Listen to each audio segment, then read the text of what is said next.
The story is purely a work of fiction.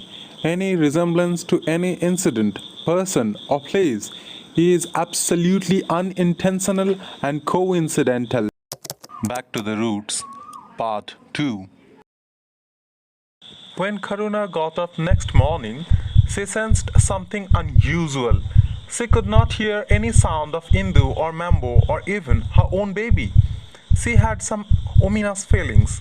Finally, she discovered a brief note on the cradle of a baby.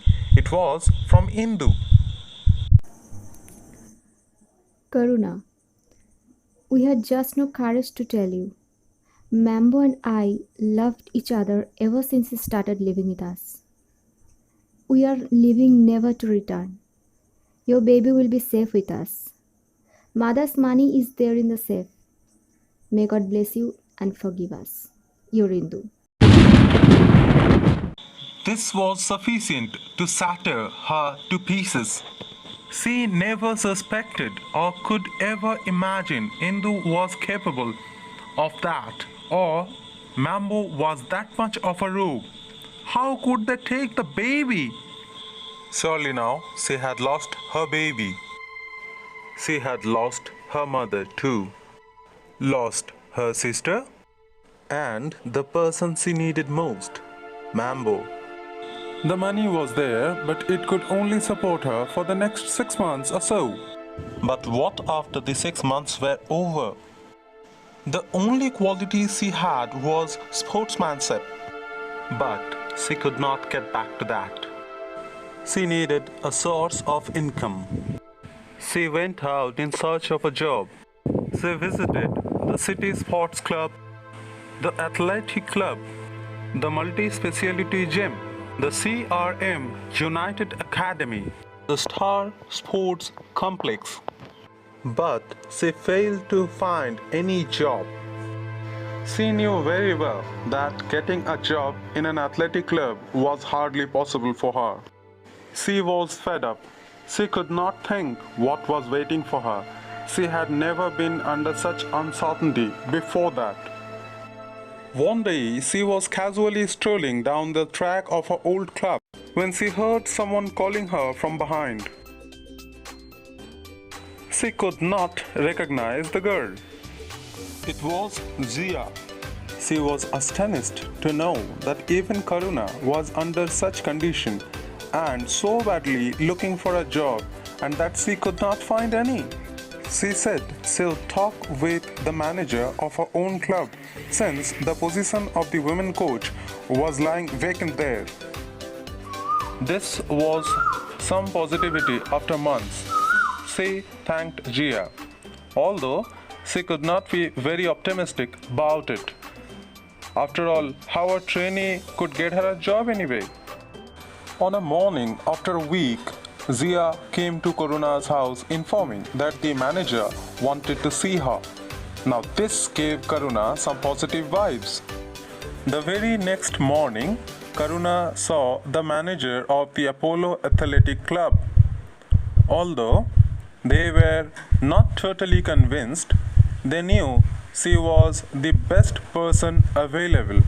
So she was hired on a 1 year contract as the women's coach. This was big. She was exalted. She impatiently made preparations for the first day of the next month. Like negativity, positivity too comes in series. She had no idea that Mr. Anand was the head coach of the club. The secret is that Anand recommended Karuna, prompted by his sister, Zia. He himself had seen Karuna at previous sports events and respected her sportsmanship spirit. Now Karuna lives her days instead of just spending them.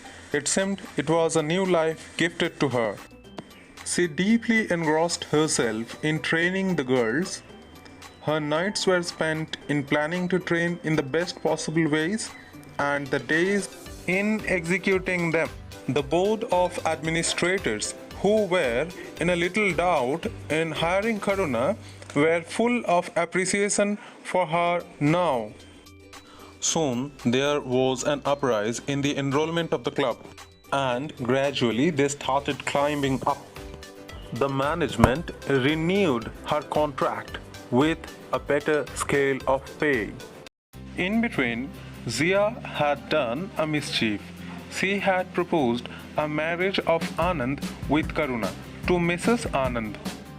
Mrs. Anand took it seriously and started observing Anand very closely now. She observed many differences in Anand's behavior. Zia started teasing Anand about Karuna. He expressed annoyance but actually enjoyed it. The fact was that he was a little nervous with the opposite gender. One day, in course of conversation, Mrs. Anand directly proposed Anand to marry Karuna. He was silent, and after a while, he went out without saying anything. In fact, he wanted to suppress the blush which was there in the face. He could not concentrate in his work for the next couple of days. He could not even trust himself to look at Karuna or talk with her. He was feeling very restless. This was something very new and unusual with him. Karuna sensed something strange. She voluntarily asked if everything was all right with him. He produced only reluctant monosyllables. Karuna was not convinced. She decided to ask Zia if she knew anything about it. Zia loved Karuna very dearly. She told her about her mother's proposal about marriage and gave her a hug. Karuna was wonderstruck with a variety of contrasting emotions. Now she was under emotional turbulence. The uneasiness that haunted Anand started haunting her now.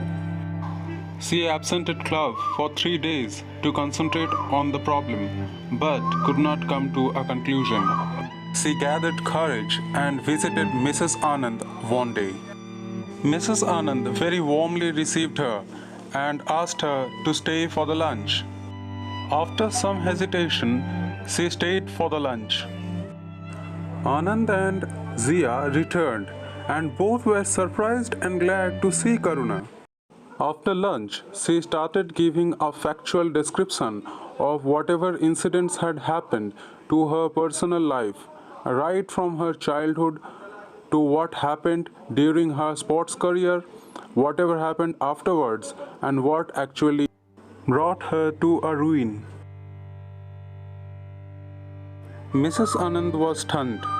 She was heavy-hearted hearing Karuna's description, and she feared that now Anand would certainly refuse to marry her. But unexpectedly, Anand broke the ice. He said, "Nothing else matters. If you don't reject me, I will be delighted to marry you." After a long silence, Mrs. Anand declared that the marriage will take place in 10 days, and it was accepted by all in silence. The news spread like a wildfire in the club.